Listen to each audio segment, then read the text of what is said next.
All right, I hope you're excited. I know it's cold outside, but it's warm in here, and we got these candles and everything, and we're talking about an awkward subject. Y'all are smiling already. B for sex. It's awkward, and hi, Mom and Dad. Just want to say they're online in Florida, so hi, Mom and Dad in Florida.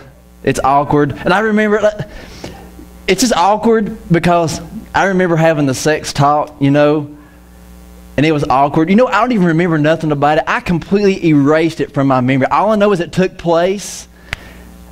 I couldn't tell you what happened. Dad, I'm sure you done a great job. I just slightly scarred from it, and it's awkward. And that's the reason why it's so awkward, is because we've made it so awkward. And it is. Well, and I know some of you guys have, maybe you've already had that talk with your kids, or maybe you've not, but it's awkward. And here's my inclination of sex growing up. I heard it from the preacher, and here's what he said. He said, talking about the subject of sex, he said, "Don't do it. It's bad." Okay. So I would hear that, and then you'd go to school and like, "Man, it is wicked awesome. You need to go." And then I go back to church, and hear those preachers like, "Sex is of the devil." These people hear him, and hey, have you ever heard of Hugh Hefner? This guy's got it going on. So here I was stuck in the middle, and I'm hearing Dad saying, "Oh, listen, son, here's how it happens." And I'm like, oh my God, whoa.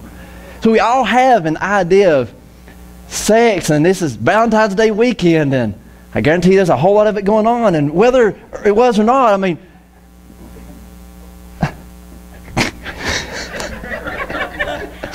we all have an idea about sex, and it's difficult. It's difficult to talk about. But the one thing that it's not difficult is to participate in. Now, what is difficult is whether or not we have the right idea about sex. So that's what I want to start out with right now. Is when you think about sex, what do you think of? Like some of us, the first thing we think of is that we think of babies. Like that was like what the preacher instilled in us. Like sex is bad. If you have sex, you're going to have babies. It's all about the babies and all that stuff. But when you think about sex, what do you think of? Because y'all have some sort of idea of what sex is. And if you have kids, then I hope you have a good idea about what sex is. We all have an idea. So when you think about the topic of sex, what do you think about? What do you think of? Now, so I can get kind of idea. If you're married, would you raise your hand if you're married? If you're here today and you're married, raise your hand up. Okay, lots of married. Okay, if you are not married, raise your hand up. You're not married. All right, so the marrieds outnumber the not marrieds. Okay, that's not bad. Now, we're just curious because today we're going to be speaking to both of you all, those who are not married and those who are married. But before you do, you kind of want to understand this idea of when you think of sex. And I remember that one preacher, he was yelling from the top of his lungs, how bad sex was. And I'm like, wait a minute. Wah. It can't be that bad. I'm here and alive because my parents.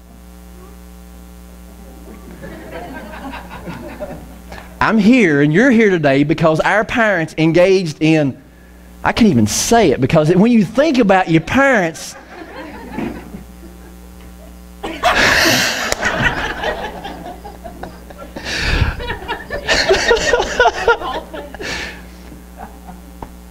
love you, Super Dave. That's some Super Dave. It's because of this subject of sex, and you hear these crickets. Today, here's what we need. Okay, we need a new outlook on sex. Because we got culture that's telling us, and we've got, like right now, there's this great big movie. What is it? Everybody's talking about it. 50 Shades of Grey. Everybody's talking about it. And talking about, you don't need to go see it. Or, oh, hey, you need to go see it. It's okay. Shut your mouth. We're going to go see it. It don't matter. You're going to hell if you see it. You're all kinds of this stuff. Culture's trying to sell us one idea of sex. And here's the problem with the church. When the church and about sex, here's what you get. You get those crickets. You don't talk about sex in church. You don't talk about it. And then you look at your kids and you're like, I don't know how they got here. I went in my wife, I kissed her one day, and bam, there they was. It's like you don't talk about that. I was completely overwhelmed studying the Bible, looking about sex, because there are tons of scripture about sex. And here's what's amazing. Not all of it is don't do it. There's a whole lot of, oh yeah, do it. A lot of it. But before we get into any of that, here's what we need. We need a new outlook on sex. And I want to share these verses with you. And if you don't ever take notes in church, today I encourage you to take notes, take pictures, whatever you want to do. But just get an idea of this, because we're going to get a new outlook on sex. This is Romans chapter 12, and I love this. Okay, that's talking about our world and all that we live in. This is amazing. It says, don't copy the behavior and the customs of this world, but let God transform you into a new person by changing the way you think. Then you will learn to know God's will for you, which is good and pleasing and perfect. I love this. Culture is telling us one idea of sex, and this is what's so popular right now is, you know, go and have it and go and do it. Get as much of it as you can. And songs are all talking about that bass, and they're wanting you to have it and go for it and do it. But what it's saying is culture is telling you this one idea of sex. And what God is wanting to do is He's wanting to give us His example of sex. So we need our minds transformed in a new idea of sex. Because I grew up hearing that sex is bad. And then all you have to do is turn on any TV show and you're going to get some other idea about sex. And I didn't know. I was confused. I mean, I was completely confused when it came to sex. Completely confused. And then I got married and I was really confused. Until I found out what the Bible has to say about sex. So we need our minds transformed. Here's what we need. And I love this. By changing the way you think, we need to change the way we think about sex. For those of you who are married, you're going to get some awesome support how you can rock it at home. For those of you who are not married, you're going to get some awesome support by how you can look forward to what God's got awaiting for you. But before you can go any further, we have to change the way that we think about sex. Now, there is good sex and there is bad sex, and we're going to get into that. And today it's going to kind of go a little fast because I want to spend some time at the end. We need to change the way that we think about sex. And then once we have this established, we can go forward. That where are we going to get this idea of sex from? We'll say, okay, we're going to change it. We're going to change the way that we think about sex. So where's it going to come from? And I tell you, it's going to come from the Bible. God's Word speaks so clearly on this. Now, the reason why this is so important to me is we have 4 girls at home.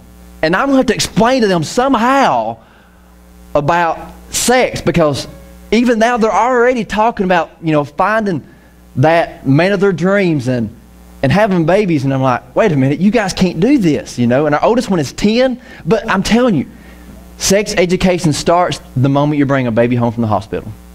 Did you realize this? The first word that was ever said about you when you were born was what sex you were, whether you're male or female. The first word ever said about you was, what sex is it? It's about sex.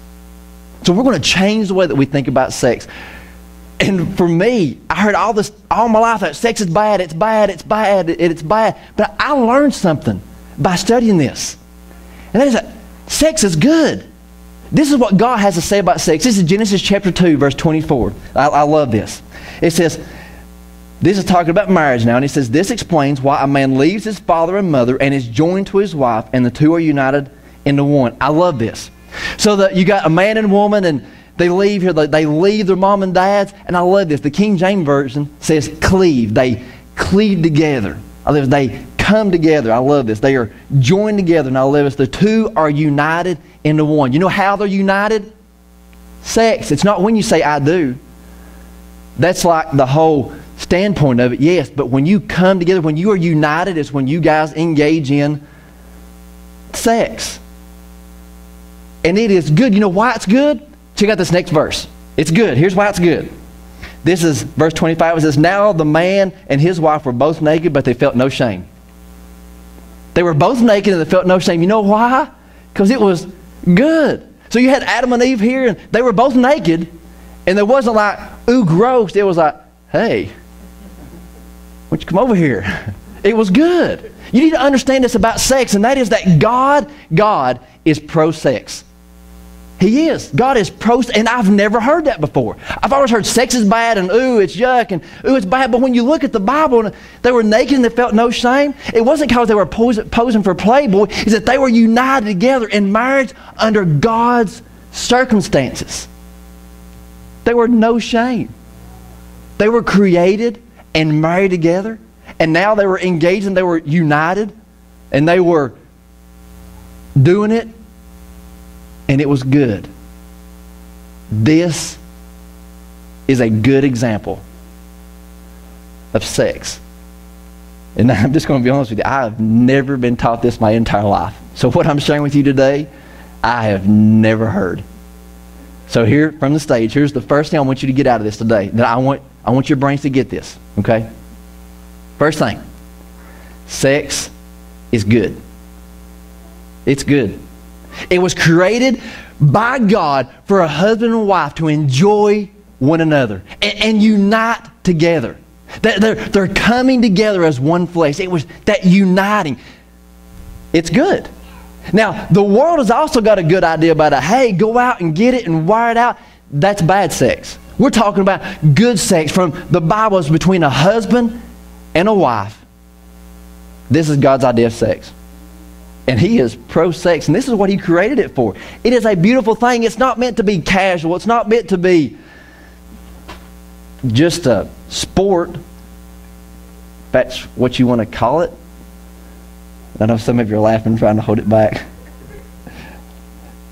Sex is not just for having kids. And I hear this all the time, you know, about kids. And we have 4 kids, and they're like, didn't you know when to stop? Yeah? And I got this preacher friend of mine, and he's like, and he's a preacher now. I just want to say he's a preacher, and he said, don't you know what causes that? And I'm like, yeah, but I like it. My wife is helping in kids' church today, so it's awesome. It's good, but we have these bad ideas when it comes to sex. And this is what we need to understand, is that it's not a bad thing that it is good. But here's when it's good. It's when it's a husband and a wife that have been joined together in holy matrimony. That is what God has created. That is when sex is good. It's not just for having kids. When you have kids, that's great. That is a byproduct of sex. So those of you who are not married, you need to understand this, that if you mess around with sex, you will get pregnant. I know how this works, okay? We have good examples list. If you mess around with sex, you will get pregnant. You will. Hands down. But aside from that, God created it for good, so they could enjoy one another and unite together. Now, there is a bad example of sex. A bad example of sex, because right now, and I was talking about how this movies and all this is trying to shape us. Satan is trying to paint a different picture of sex. God is painting this picture that sex is good. He's trying to paint this picture as good and united under His circumstances. He's the one who created it, and it is good. But Satan is trying to paint this whole other picture when it comes to sex. That, oh, it doesn't matter. You can do it with whoever. That you're waiting on this man, some stranger at a bar to pick you up and take you home, and he's going to rock your world, and it's going to be great. And this is what culture is telling us.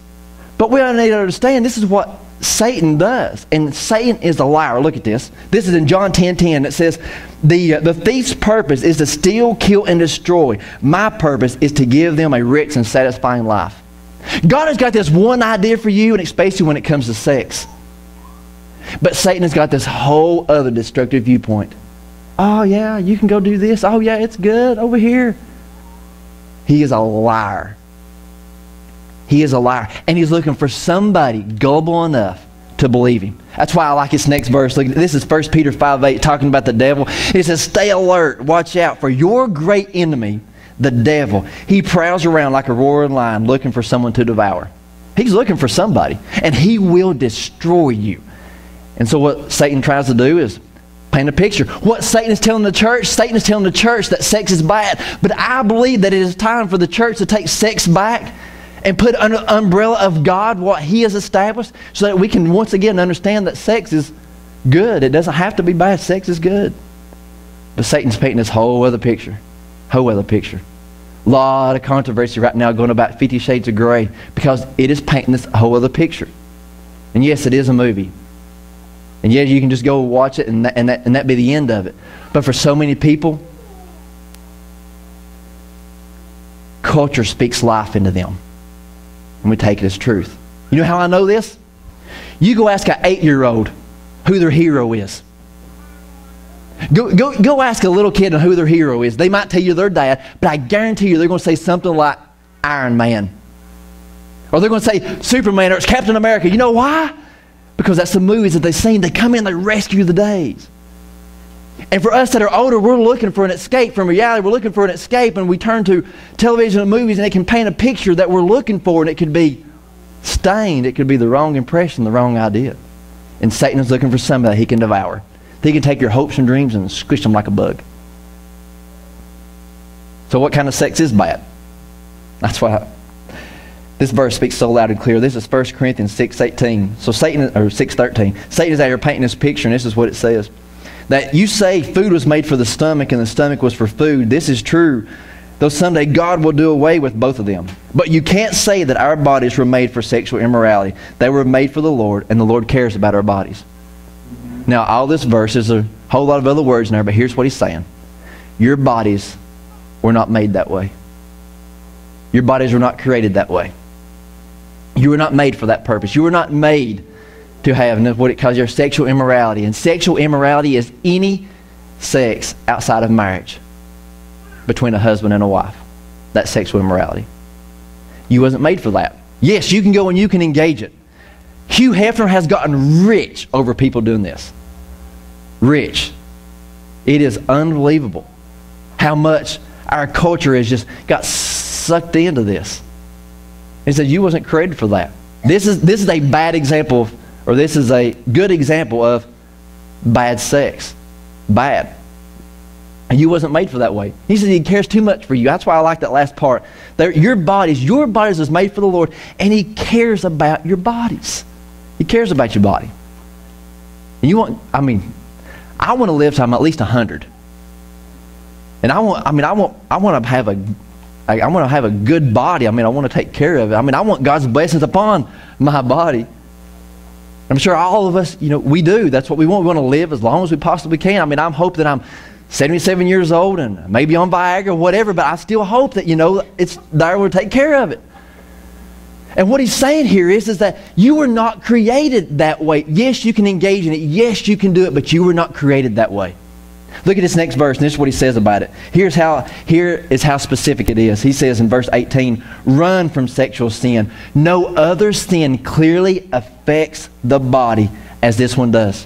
Sexual immorality is a sin against your own body. No other sin affects your body like this one. See, it's more than just a physical act. And that's what's so dangerous about this. That's what's so dangerous about buying into what maybe Satan or even what culture tries to tell us. I don't want to raise my girls to thinking they can just go out and have any kind of random sex with any stranger. Do you?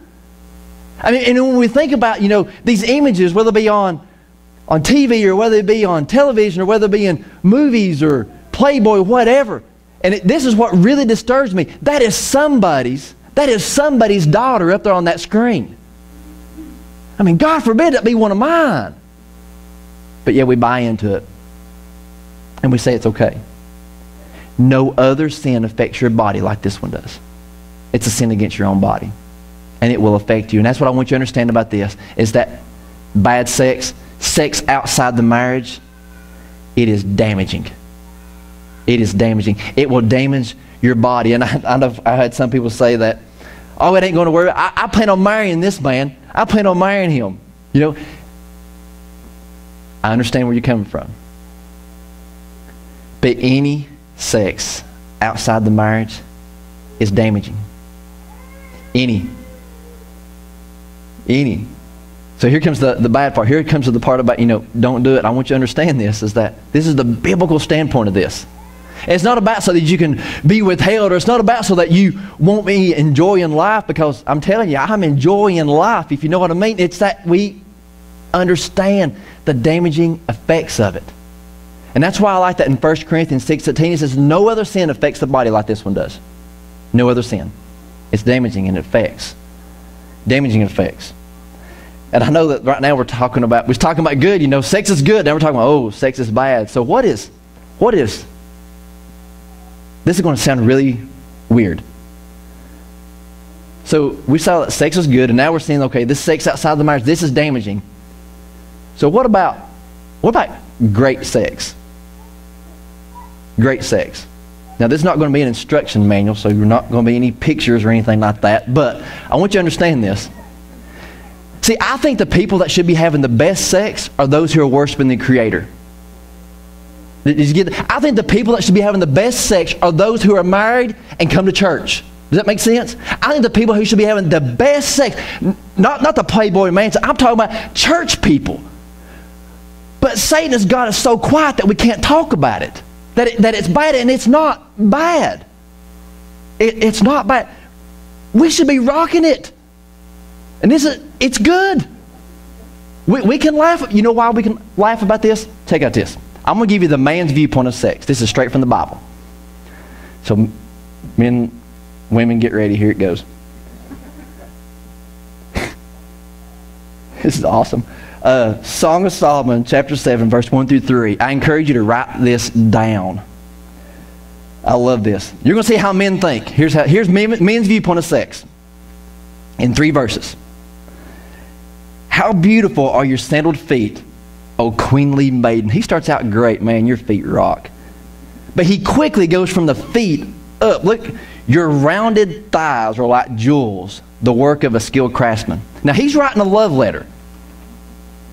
And he quickly goes from the feet, sandaled, and they're how beautiful. Oh, your thighs are rounded like jewels. If you're going to write a love letter to your special loved one, man, I encourage you not to use rounded thighs.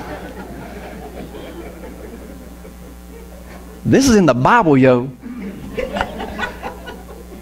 All right, it gets better, okay? Verse 2, it says, your navel is perfectly formed like a goblet filled with mixed wine. Please bear with me, okay?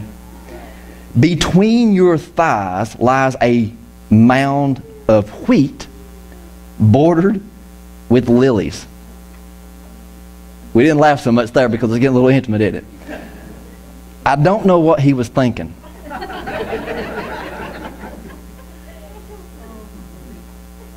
You know, I really don't have any other comment. No, I got nothing. But there's a point. Get to verse 3. Immediately he goes to the breast. Your breasts are like 2 fawns, twin fawns of a gazelle.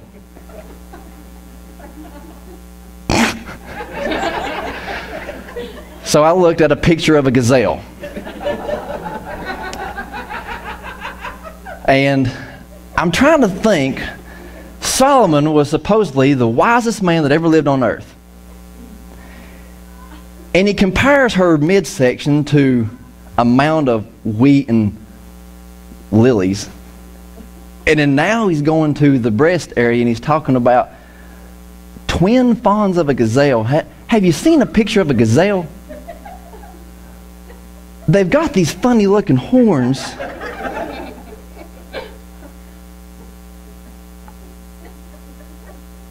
I don't know what he was thinking.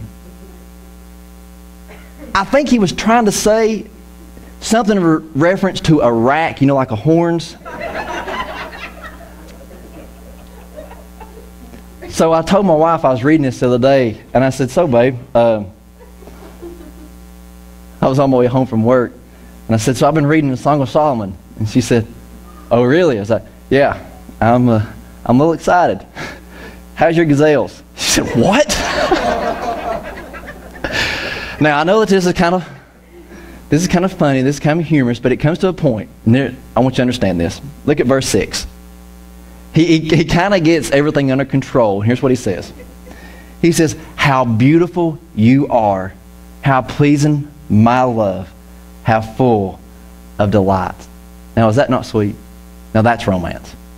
Now, he got a little sidetracked as he went up the body. But in the end, something very sweet. Now, here's how men think when it comes to sex. And I want you to understand this because he focused a lot on the physical. So here's the one thing I want you to understand about this before we go on is that sex is more than the physical act. It's more. There's a lot of physicalness here. But it's the Song of Solomon. Solomon, he done something here that a lot of men struggle with. He wrote a love letter. And he communicated the way he felt. Men don't talk about feelings. We talk about cars and we grunt and we scratch. That's what we do. We don't talk about feelings, and trying to communicate that to our loved ones sometimes may seem a little difficult. But he writes it down and he writes her a love letter.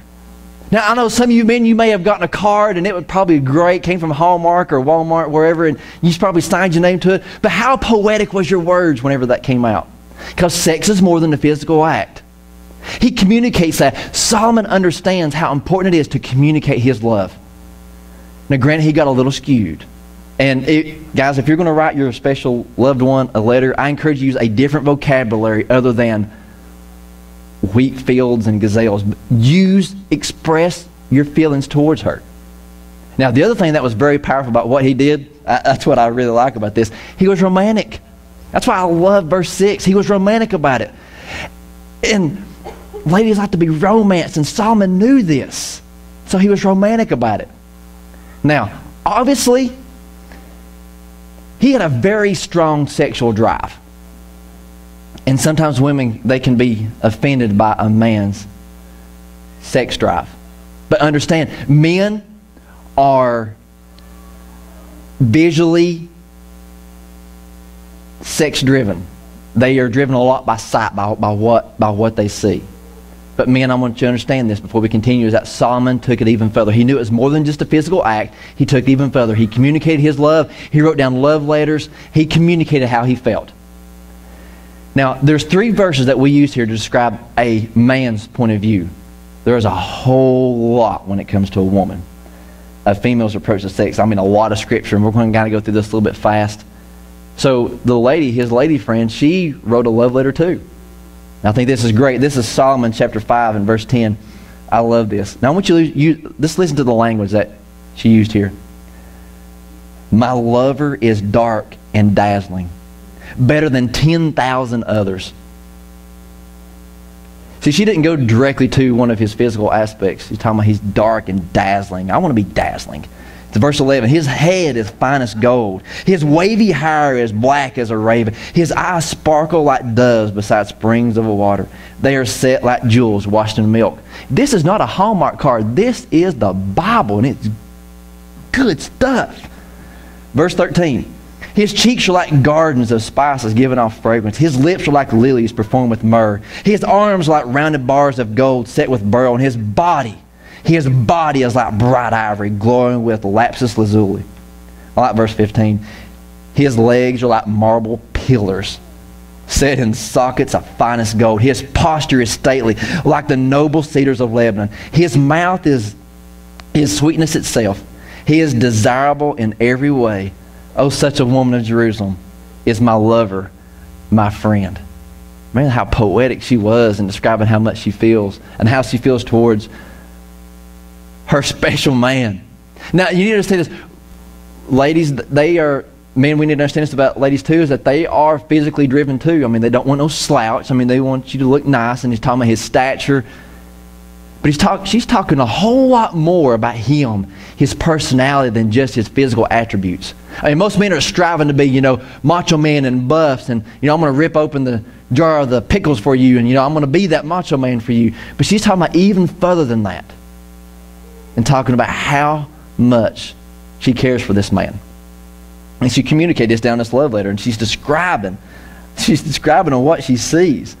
Now, she's like this, but I want you to understand women are focused on so much more other than just the physicalness. Definitely focused so much more other than just sex. You see that in this next part. This is Song of Solomon, chapter 7, verse 10. I love this. I mean, I want pay attention to this. She says, I am my lover's, and he claims me as his own. Is that not poetic? I love that. I love that. Come, my love, let us go out into the fields and spend the night among the wildflowers. I mean, this is not something that you see in some sort of romance TV. Come, let's go spend the night in the wildflowers. Man's like, no, let's stay home and get it on. I mean, she's wanting so much more than that. So much more than that. And that's what's so communicated here. Look at verse 12. Let us get up early and go to the vineyards to see if the grapevines have budded. I love this. You know where I went yesterday? Hobby Lobby. That's not a man's store, okay? That is like the woman Lowe's. It is like we weaved in every aisle. And I was just there just grinning. Because it was so funny. I just talked about that the week before about going to, and I ended up there. So it's awesome. So that's what she's doing. She's getting up early. We're going to, hey, let's go see this and let's go see this. And that's what ladies do. She says, let us get up early and go to the vineyards and see if the grapevines have budded, if the blossoms have opened, and if the pomegranates have bloomed. But listen to this. We're going to go to all these places. We're going to go see if the grapevines have budded, the blossoms have opened, the pomegranates have bloomed. There I will give you my love. Now, what do you think she's going to give? We got quiet there. She is communicating how important it is, much more than just the sexual act, about it being relational. This is why I don't like stuff like 50 Shades of Grey, because you can miss out on the whole relationship part. It's more than just sex. It's a whole lot more than just sex. And she is communicating about how she felt in her lover's arms, that they can do life together. And I think that's awesome. That they can go visit the grapevine vineyard, and they can go over here and visit the pomegranates vineyard, and they're going to find a little quiet place, and she's going to give him some loving. All because of the relationship they shared. She is communicating how she felt in her lover's arms. Now, there's another part to this, and I think it's awesome. This is in chapter 7, verse 10. Check this verse out. I love this. No, I just read it. I'm sorry. Solomon 8. Solomon 8. I love this. It says, who is then sweeping in from the desert leaning on her lover? This is funny. I aroused you under the apple tree where your mother gave you birth. Where in great pain she delivered you. She's like, come on. Let's go get it on underneath the apple tree where your mother gave you birth. Does that, I still don't understand that. Makes sense. And this is because it's a completely different culture. See, back then, it was all about, your past history, and it was something very special. There is nothing special about this right now. If you mention your mother or her mother, anywhere related about this, nothing's going to happen that night. So just don't do it. Verse 6. She says, but here's what's so awesome. She says, place me like a seal over your heart. I love this. Place me like a seal over your heart, like a seal on your arm. For love is as strong as death. Its jealousy as enduring as the grave. Love flashes like fire, the brightest kind of flame. Many waters cannot quench love, nor can rivers drown it. If a man tried to buy love with all his wealth, his offer would be utterly scorned. You know the song, Can't Buy Me Love? I think this is where they got it from. You can buy me all the stuff in the world, but that is not going to be anything about what love is. She's talking about all the relational. And then don't get me wrong, when it comes to love and when it comes to sex, obviously there's some physicalness to it. Obviously there's some pleasure to it. The world has got the pleasure going on. But we're talking about from a biblical standpoint, about how to have, we're talking about the great sex. I want you to understand so much is that it's more than the physical act. It's so much more than this. It's about the relational. And communicating that to your special loved one. Communicating your love. Man, you can write about her physical attributes. He does. He praises her and he talks about how beautiful she is. And for some reason, he concentrated on her thighs, but he communicated that love. And she's doing the same thing back. She's communicating that love and talking about how special it is. And I want you to understand that besides just sex, there is a relationship going on here. When it comes to sex, it's more than just, hey, you awake? You guys are trying to laugh quietly. You've done that, haven't you? It's more than that. It's a relationship between a husband and a wife, and they're communicating that to each other. I mean, have you ever seen anybody that's just totally in love? And I bet some of you have been there. Like when you first got together, when you first got married, it was so easy to communicate. But then work and then kids, it all gets a little complicated. Make time. And that's what I want you to understand about this part, is make time to communicate your love.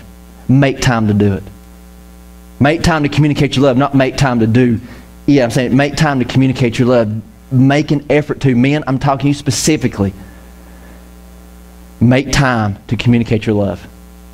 Communicate your love. Let her know how you feel. Write her a love letter. Write her a poem. Even if you got it off the internet, it doesn't matter. Let her know how you feel. Let her know how you feel. It's very important that we communicate that.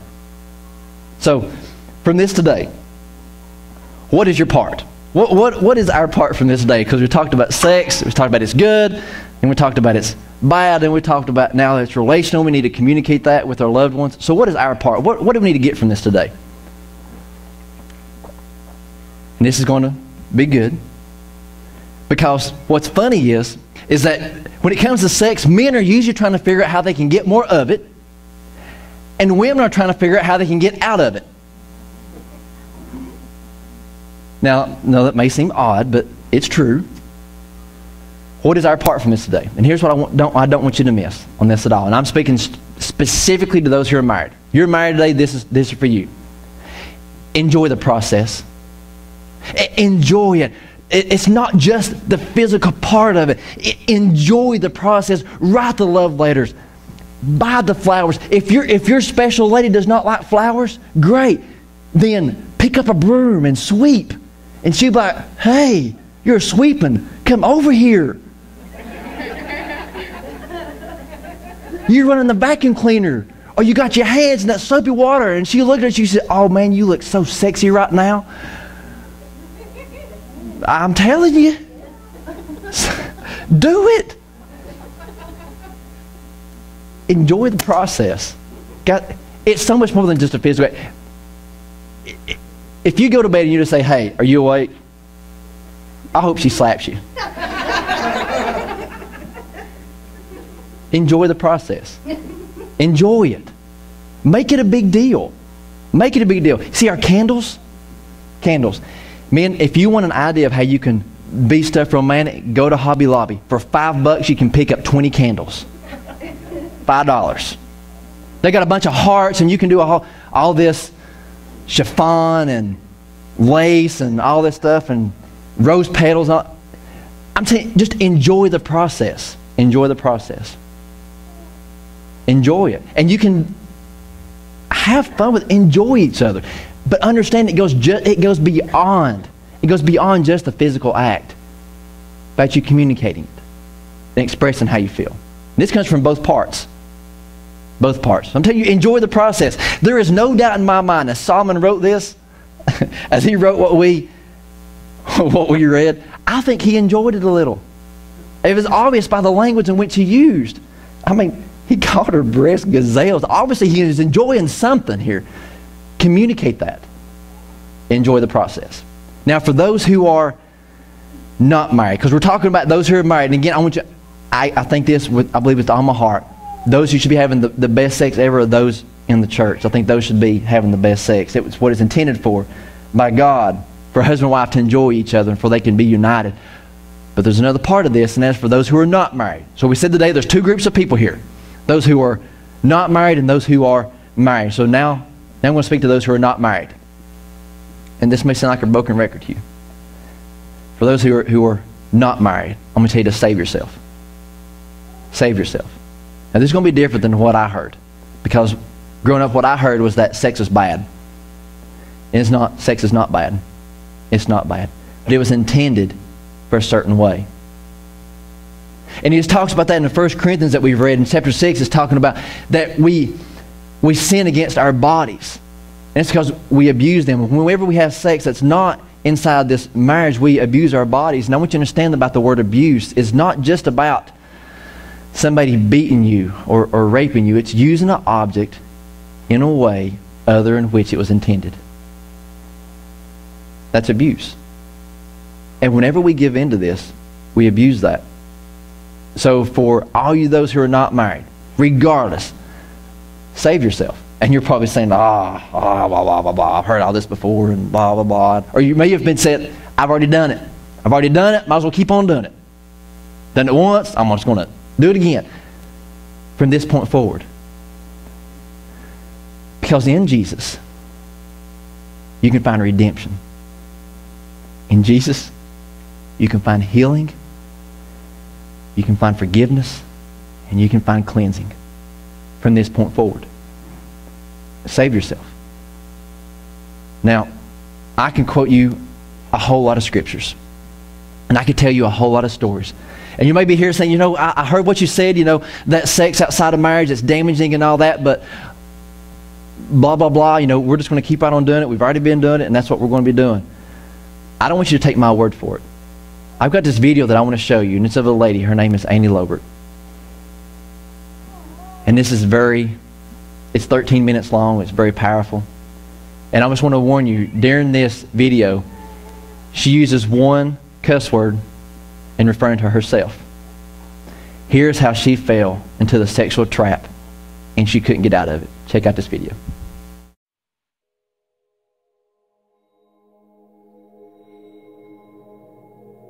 Little girl lost.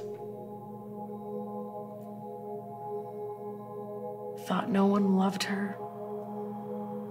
Thought no one wanted her. Ran away from her castle. She was embraced by the devil and his false love, and through that embracing became a different person, became the harlot, became the queen of lies, the Jezebel.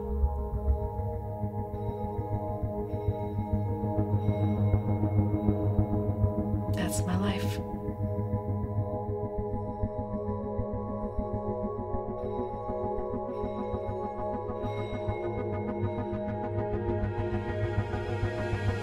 Growing up, I just remember my dad just raging.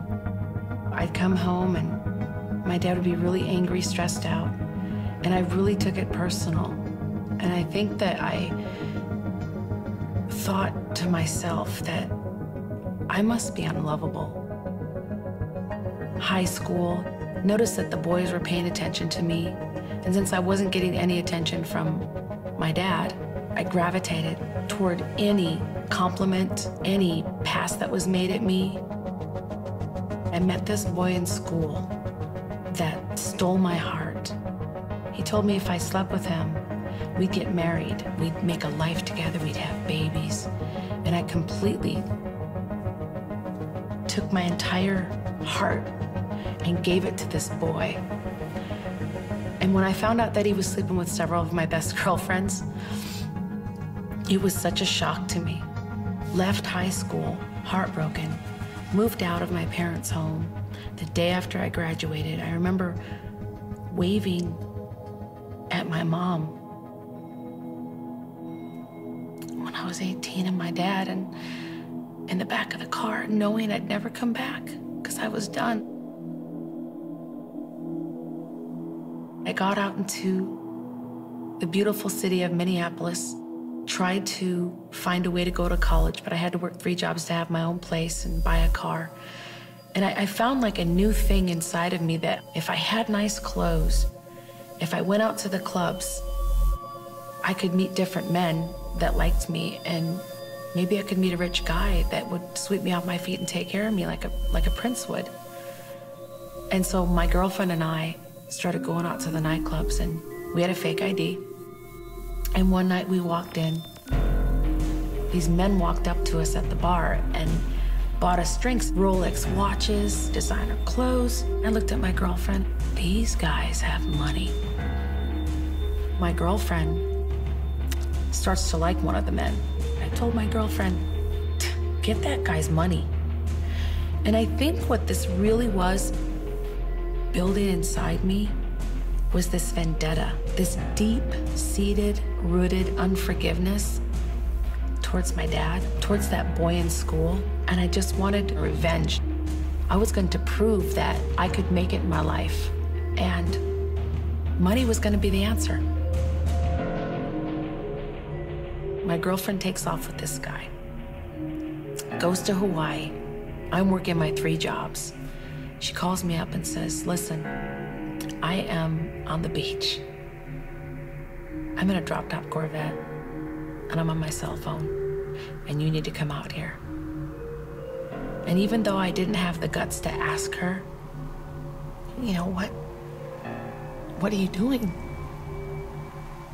I just kind of went with it. It was like an automatic walking into a dark doorway that I knew something wasn't right.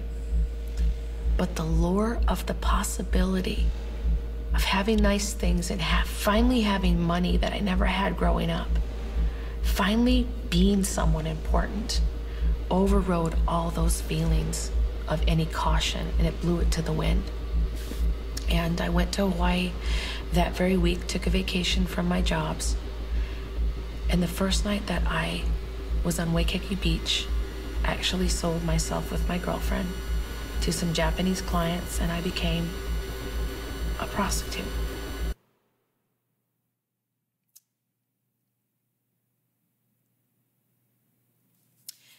It's kind of like I had this ring that I put on and I couldn't take it off. No longer could $3.47 an hour cut it. Once I found out that I could make hundreds, if not thousands of dollars, selling myself $500 an hour with no attachment, no relationship, $1,000 an hour. Now it was $2,000 an hour. It gave me this immense power. And if you wanted me for the night, that was $10,000. A few months later, I started dancing. And one day I was on the stage, and this man walks in, puts this couple $100 fan of money at my feet. And I danced just for him. And I let him know that I was actually prostituting my body. I was actually selling myself to make extra ends meet. He looked at me and said, "You are so intelligent. I really like you. In fact, I think I'm falling in love with you." He gave me everything that I needed to hear from my dad. And I decided that I wanted to move to Las Vegas. I got off the plane, and that night I went on a couple calls. I brought home a nice wad of money. My boyfriend was there, and he told me to break myself. "What did you say to me?" He said, "Break yourself. And that means give me all your money, dump your purse out on my lap." And I wasn't having it. And he proceeded to take me out by my hair. He choked me. He threw me on the porch on my knees, and he started kicking me. "This is pimpin', B. I'm just choking on my own blood. You're gonna work for me." Punching me in my face. Time it is, but what time it is now is you're gonna pay me. My nose broke, my ribs broke. It was like I was looking at the devil. The prince turned dark. And if you try to leave, I'll kill you. That night, it's like I died inside. And the next 5 years of my life, I was with a pimp. Every time he hit me and choked me and raped me or put guns to my head, made me do things I never wanted to do, I just did it because I loved him, and because out of fear, because I knew if I didn't, that I would not live to see another day. And even though I got away from him, everything you give, you leave. The money, the cars, the houses, all behind, because when you leave a pimp, you leave with nothing. I started stacking my money again, but the money wasn't the same. I came down with cancer, and a couple years later, lost all my hair, had chemotherapy, had Hodgkin's lymphoma. I started taking painkillers for my bone pain and my marrow, and I got addicted to painkillers, and that led into cocaine. I was going on calls bald with wigs because I had lost all my hair from chemotherapy. And I had clients calling me a cancer bee. Cancer bitch, I'll just say it. I'm staying in these seedy motels, and I remember laying there in my bed looking in the mirror at myself, thinking that God was angry with me. I would get in the shower and I would scrub my body. And I would think, I'll never, ever be clean. I started freebasing cocaine. And one night, I just decided that I was just gonna get higher than I could, than I've ever been before, because I just wanted to erase all the pain of the cancer, the pain of my uncle, my sister, and my grandpa dying within 3 months of each other, the pain of losing all those years with my family up in the Midwest, the pain of losing all my friends, losing my cars, losing everything I had ever made. I took the hit of that coke and I fell back. I went completely blind. It's like the whole room, the light that was on in that room turned dark. And I remember laying there and I felt like this demonic presence just come over me, that I was completely alone, and I got really, really scared, and I just instinctively knew. I knew that I was at death's door. I was in this dark, dark cave, and I knew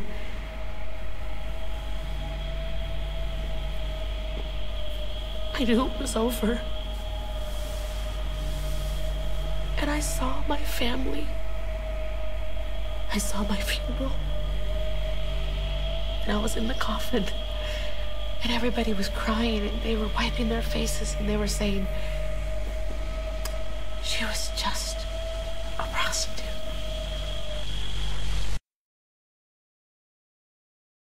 That's what I said, Jesus.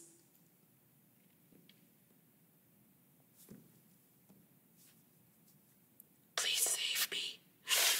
I don't know if you're real, but I don't want to die. The ambulance came, and the doctor came up to me and he grabbed my hand. And he said, you are lucky to be alive. You have so much drugs in your system, little lady. You should be dead. God must be with you. And I knew that Jesus heard my prayer. And I laid there, and I had this peace come over me that was nothing like I'd ever felt in my entire life. And I knew God gave me a second chance. I got better and I started reading my Bible. I recovered and was afraid to go to church. Come on, an ex-prostitute. Do I think if I walk in church, people are gonna look at me and really love me? But I walked in that church and people embraced me. And God just really started doing that inner healing. And the Holy Spirit was just like speaking to me, telling me that I was beautiful and that I was chosen and that I was set apart and that I was sanctified and I was a holy vessel for Him. I started to stand on Jesus' words, that I'm whole, that I'm healed, that I'm pure, that I'm a virgin in Him. And that gives me peace.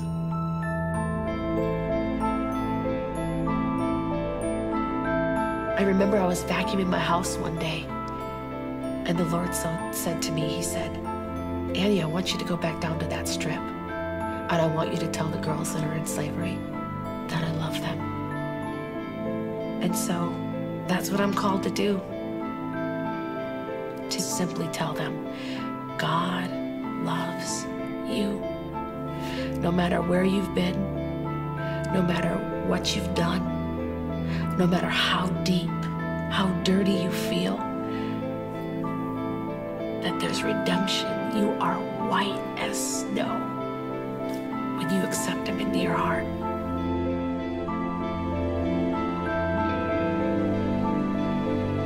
Little girl lost, thought no one loved her, thought no one wanted her, ran away from her castle. But God met her on that dark road. He said, you can come home now. I'm right here, and I never left you. Redemption, redeemed, set free. That's my life, His love.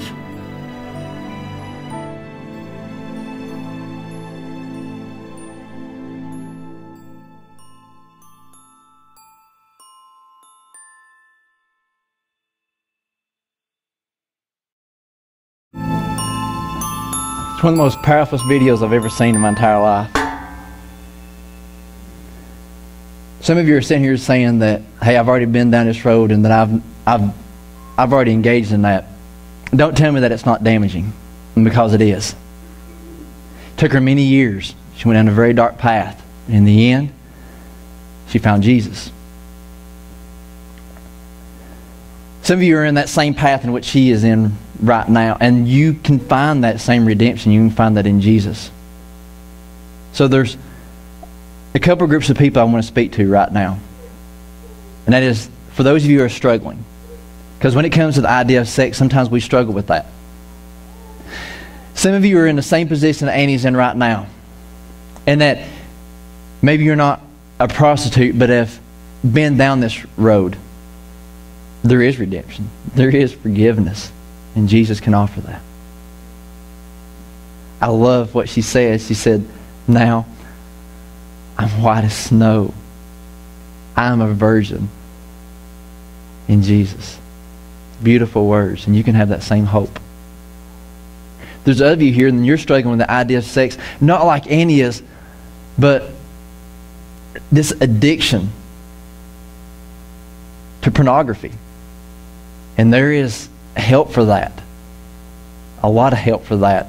One resource to tell you about, there is a church called XXX Church. And it's a church that's focused just on pornography. Those that are struggling with pornography, that they can get out of this, that they can find help, that they can get these resources to overcome this. It's a great, great resource. Maybe you're in your marriage and maybe you don't struggle with pornography. A lot of people do. It's a humongous industry. And I wrote it down. I can't remember it now. It was like $15 billion people spend on pornography a year. It's a lot of money. Sex trafficking is another high popular thing that's right now. And because you can just, these girls get sucked into this and they are taken as sex slaves, and it is over a $30 billion a year industry. All because we have the wrong idea of sex. Here's a place where you can go, you can get help. Maybe you're in your marriage and you are always struggling. It seems like there's three things that you always struggle about. It's referred to as PMS: power, money, and sex. There's this great resource for you, and it's called the Sex Pyramid.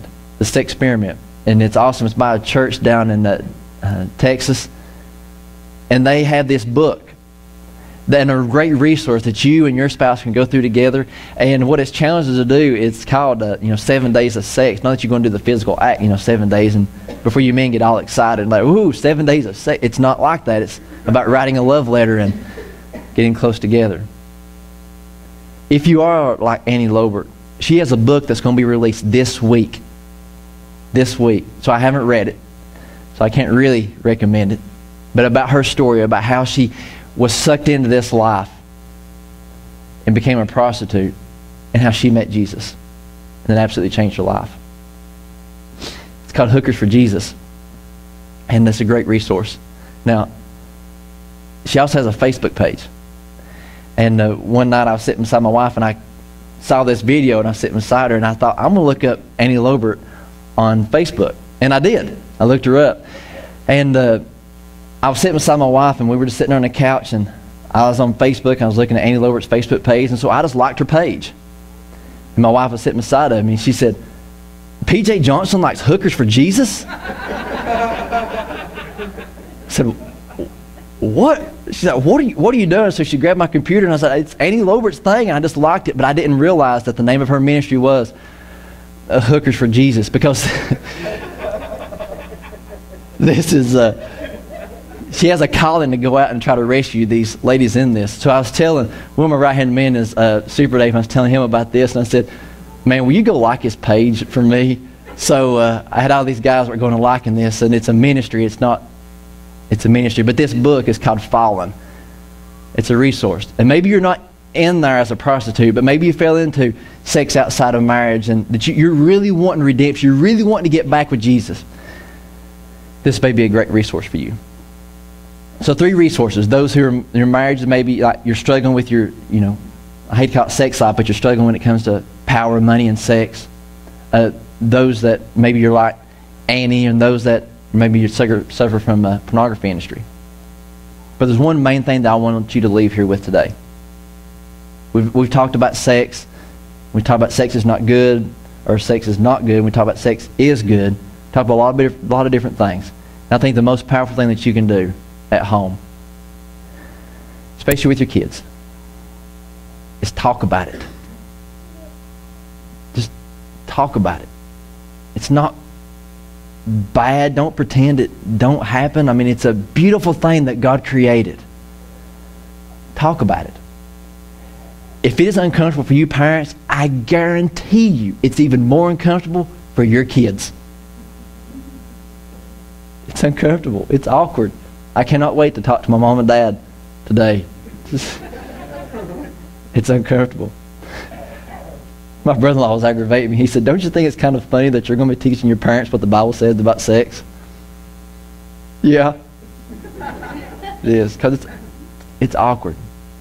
And the reason why it's awkward is because we've made it awkward. It's time for the church to take sex back.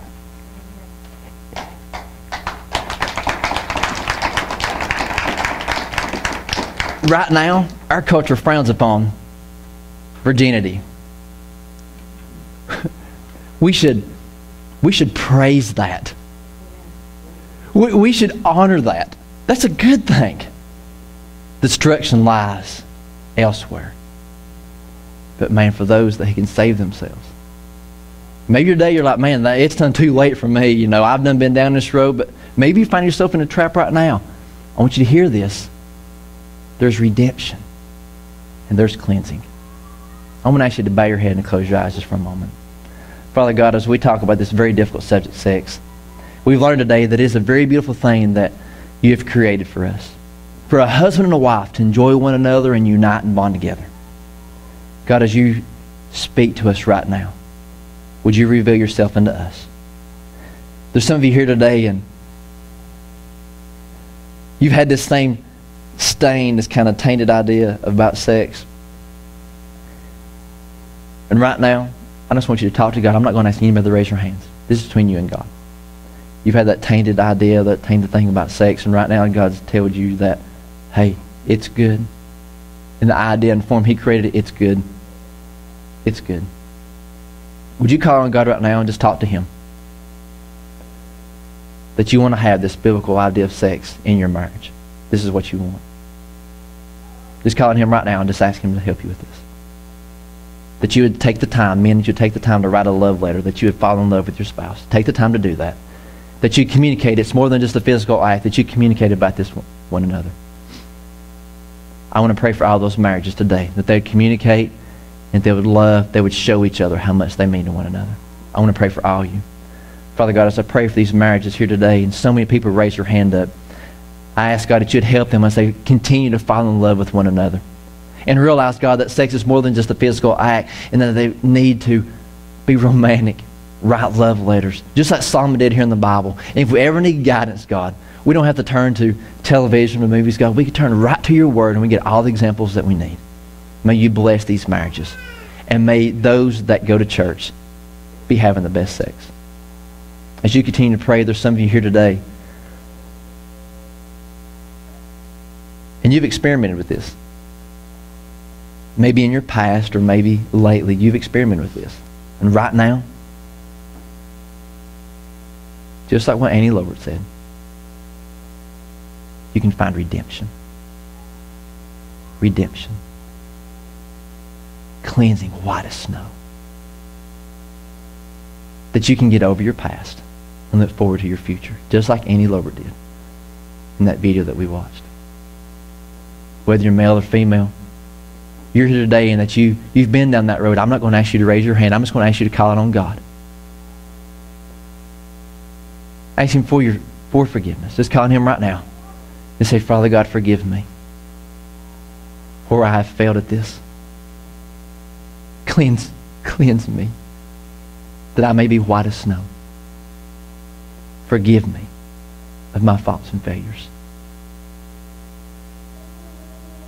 There's those of you here today that are not married and you're looking forward to that future mate. You're looking forward to that biblical marriage, looking forward to this biblical sex. Oh, and you can have it. And it can be great. And I'm going to ask you right now just to call it on God. That right now, between you and God, that you would communicate, that you would save yourself. That it's not something to be ashamed of, it's something to be proud of. And those of you that maybe been down that road, that you've already given in and you're still looking for that marriage, that you would, from this point forward, that you would save yourself for that. Because there's something great in store for you, and God's got it. And that you would trust Him to deliver it. Would you call out to God right now and say, God, I save myself. From this moment forward, I save myself. So that I may have the biblical sex that we've talked about today.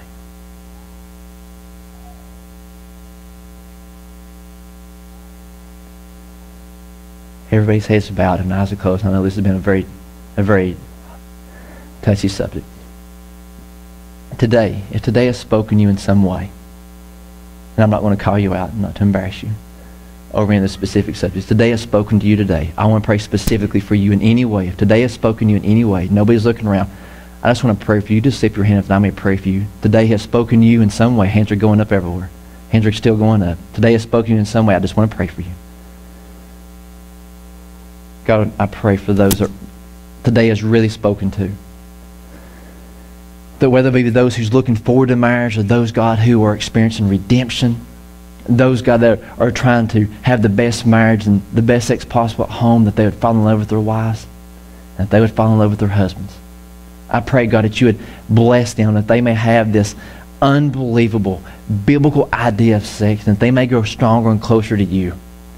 And those that are married, God, will bind close together with their spouse. And those that are looking forward to their future mate, oh, the God, that they can be excited because we know that the future's in your hands.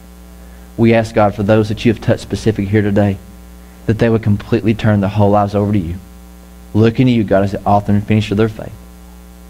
And looking forward to, God, what you have in store for them.